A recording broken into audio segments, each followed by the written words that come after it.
What's up, guys? D-Rock1992 here.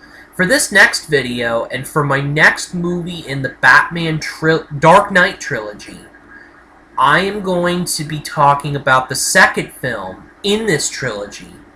The previous video, I talked about the first movie, which was Batman Begins. This movie is The Dark Knight.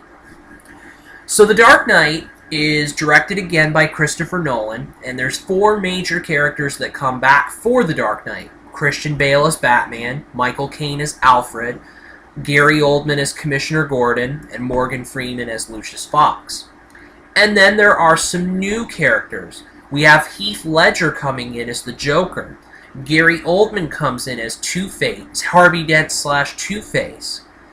Maggie Gyllenhaal takes over the role of Rachel Dawes. Katie Holmes played her in Batman Begins, and Katie Holmes was not interested in reprising the role of Rachel Dawes, so she turned it down, and Maggie Gyllenhaal comes in.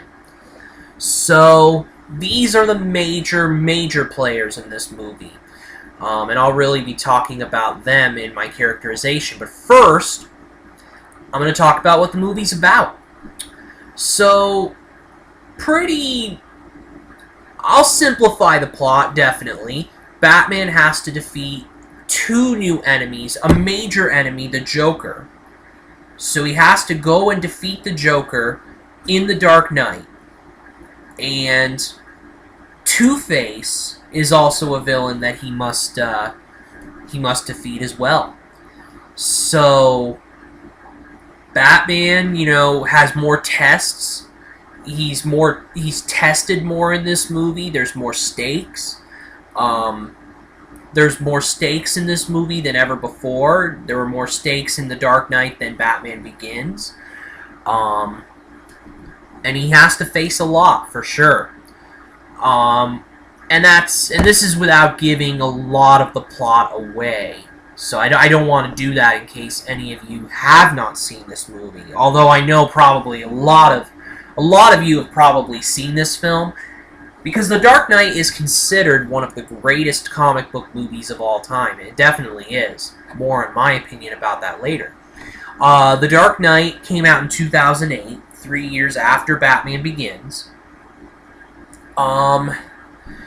And as far as characters go, I'll talk about the characters returning first. Christian Bale is great as Batman again. He continued in this movie to make a very good Batman. Michael Caine, who returns as Alfred. He does a very good job. And actually, he is the best. Michael Caine does his best portrayal of Alfred in The Dark Knight. And it is purely, in my opinion, because of one line in the film. And it goes a little something like this. Some people just want to watch the world burn. Watch that. Take a look at that line. If you watch this movie, listen to that line. And it's something powerful. It's a powerful statement by Alfred, and it is very true of what The Dark Knight is as a film. It absolutely is. Gary Oldman does a pretty good job as Commissioner Gordon. He continues to do a pretty good job. Morgan Freeman does a good job as Lucius Fox. I think Morgan Freeman in this one has more of a role in the movie than he did as Batman Begins, and it's never wrong to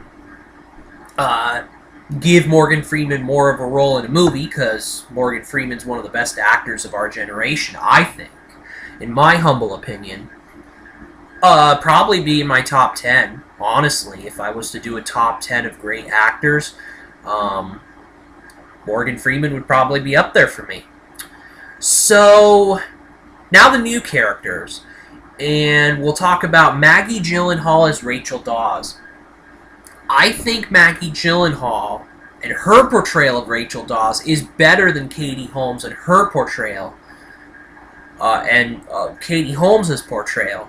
So, you know, I think that it's a definite improvement, even though I did not think Katie Holmes did a bad job as Rachel in Batman Begins. I just think Maggie Gyllenhaal did a better job as Rachel and all that. I think she added a lot to the part and all that sort of thing. She did a very good job.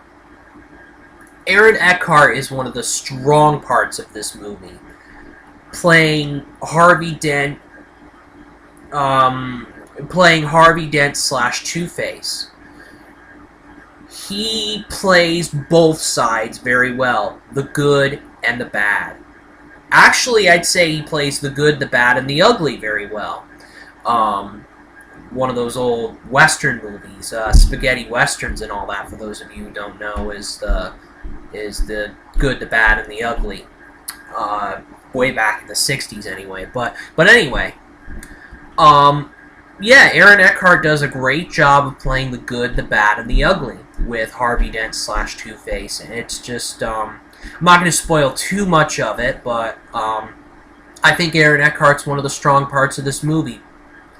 But without a doubt, the reason why The Dark Knight is so good, I'll say it right now, The Dark Knight is an awesome film. I really love the film. But the reason why, the biggest reason why it is so good, and it might not come as a surprise to a lot of people, is because of Heath Ledger as the Joker. He makes an incredible Joker. No disrespect to Jack Nicholson, who played the Joker in Batman, the 1989 version, or Cesar Romero, who played the Joker in the 1966 version, or in the Batman 60s TV series, and then the movie that followed. No disrespect to either of those guys. I think they did a very good job as the Joker. Both of them did very good. But Heath Ledger just does an amazing job. He is the perfect portrayal of this Joker. He really, he plays the psychotic nature of the Joker so well, This Joker's psychotic. He's very calculating. He's cold. He's calculating. He doesn't care about a whole lot other than, seeing the world be destroyed and all that sort of thing. He doesn't have any motive. He doesn't have any, he doesn't really have any motive of what he wants to do. He just wants to create chaos in the world. And that is what he does throughout this film, for sure. And he does it, yeah, again, Heath Ledger is amazing as the Joker. He is the best Joker. I think we have a new Joker coming up this year in Suicide Squad, played by Jared Leto. Jared Leto has big shoes to fill, replacing Heath Ledger. Well, not replacing Heath Ledger, but taking over the Joker role from Heath Ledger. So, there were some people that were interested in it. Two of the big names are Steve Carell and Robin Williams. I would have liked to see Robin Williams as the Joker. Robin Williams, I think, would have made a great fit. Steve Carell, I think, I don't know about him per se. This is before Steve Carell went into more dramatic territory. Or maybe around the time where he went into... Steve Carell, I think, I know him more as a comedian anyway, so I don't know if he would have been able to pull off the Joker as well as very well. I'm just not sure, but But yeah, Heath Ledger just took to the Joker role very well. But sad to say, this role killed him as well. I mean, he went into method madness for this movie. You know, he just, I'm speechless. I mean, it is sad that this Joker role killed him. Essentially, I mean, maybe that's unfair of me to say, but while he was working on the Joker, I think his life went downhill. He died of an accidental prescription drug overdose. He was very tired. I think this role took a lot out of him. He had to invest a lot in... Heath Ledger had to invest a lot in this role as the Joker, and it clearly shows, you know, on screen and all that. But this role took a little bit of a toll on him, and eventually he passed away. And actually he earned a posthumous Academy Award for it, for Best Supporting Actor. So I think his only Academy Award win ever in a movie. So it was it was a way to remember him, although I don't know if he would have gotten the Academy Award had he stayed alive. You know, had he not died. I don't know if he would have gotten it then. I think his posthumous Academy Award was a way for the Academy to honor him, because, you know, here's a celebrity who passed away, and, you know, so I just don't know if he would have won it if he had stayed alive, but regardless, it's a very nice win. It was a good win for him. It was a good way for the Academy to honor him. So there you go.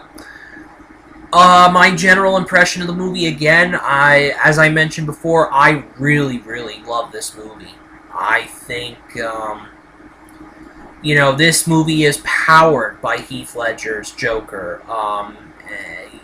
As I said, I mean, he is far and away the best part of the movie. But Aaron Eckhart does a good job as Harvey Dent and Two-Face. You know, Christian Bale continues to do a good job. So there are no bad performances in this movie at all. Like Batman Begins, The Dark Knight does not have a bad performance in it by any of the characters. By any of the actors portraying the characters.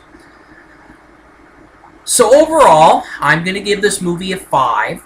For amazing. I think it is. This film is endlessly rewatchable. It is so memorable. So many memorable lines. So many memorable. You know, so many memorable lines. So many memorable scenes.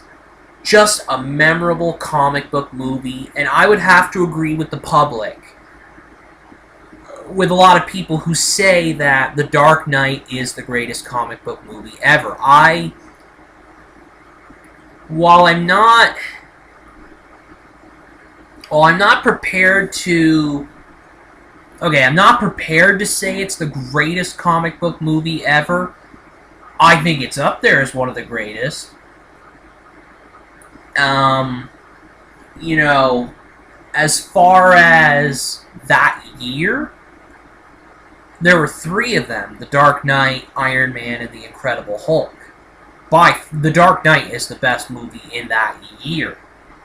Probably the best DC comic book movie ever.